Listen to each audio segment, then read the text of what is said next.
Hey, Bob Costa, you've got new reporting in the Washington Post this morning talking about the White House mulling the idea of slashing regulations in this country to help small businesses as part of the economic recovery. What exactly are we talking about here, and how soon are those going to take place?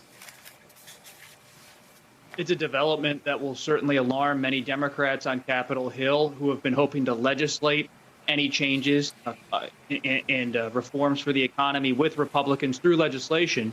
But amid discussions about small business loans and a phase 4 legislation about addressing the pandemic, you see the White House in many different ways, from the White House Council to the National Economic Council to the Office of Management and Budget, all looking at ways to roll back regulations amid this pandemic to try to give small businesses far fewer regulations to deal with, to make some temporary loosening of regulations permanent. And so that's something we can confirm is going to happen in the coming weeks, a date to be determined about exactly when they roll it out.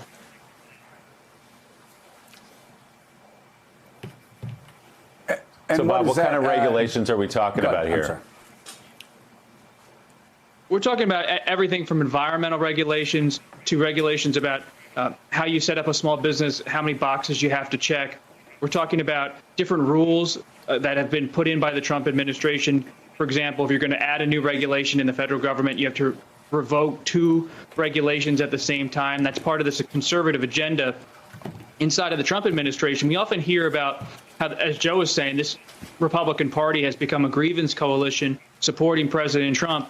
And in many respects, that is a day-to-day occurrence. At the same time, there are many conservative ideologues inside of this White House, inside of the OMB, who do want to have sweeping rollbacks of regulations at every turn. And that's not stopping with this pandemic.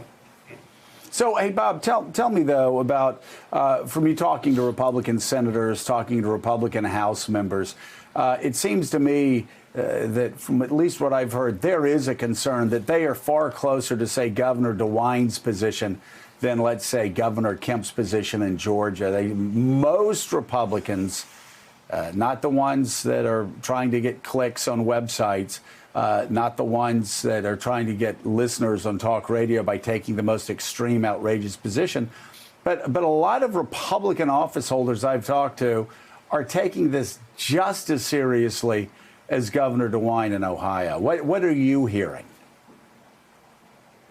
It's complicated, Joe, because they look at the president's tweets about liberating certain states, and they feel like they're under political pressure to go along with President Trump.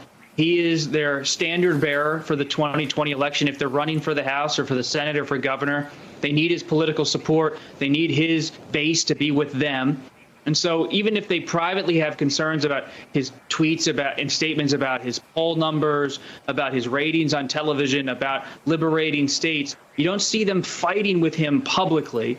And they keep trying to say, oh, well, Dr. Fauci, Dr. Birx, we're following federal guidelines, because they just rather not deal with the issue of President Trump's id and his personality during these troubled times. And so governors, though, are taking the lead in many of these states. And Governor Hogan, Governor Baker, some of these more moderate Republicans in the Northeast are voicing their own concerns, especially Hogan in Maryland, about how President Trump is handling this. But if you're in a red state in the South or the Midwest, you look even at governors there, they're pretty muted in how they talk about President Trump, trying to isolate their own situations. Thanks for checking out MSNBC on YouTube, and make sure you subscribe to stay up to date on the day's biggest stories. And you can click on any of the videos around us to watch more from Morning Joe and MSNBC. Thanks so much for watching.